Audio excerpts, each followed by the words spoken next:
সাংসদ অভিষেক বন্দ্যোপাধ্যায় আজ পানিহাটি মানুষের কাছে আপনাদের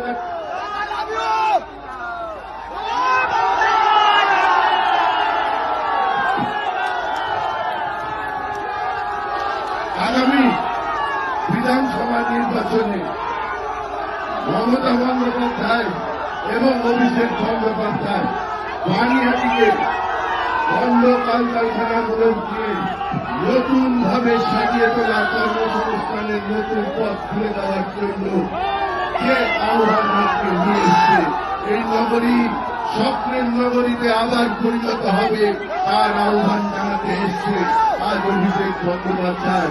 আমরা সকলের কাছে আগামী 29 এপ্রিলের জন্য আহ্বান জানাচ্ছি, আমাকে আশীর্বাদ করবেন। আর আগামী কথা দাদা বলবেন।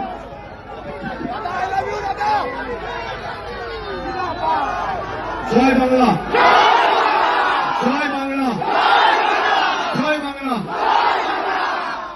আজকের মিছিলে যারা পায়ে পা মিলিয়েছে আমি প্রথমেই তাদের কৃতজ্ঞতা ধন্যবাদ সহ যে স্বতঃস্ফূর্ততা উৎসাহ উদ্দীপনা আজকে রবিবার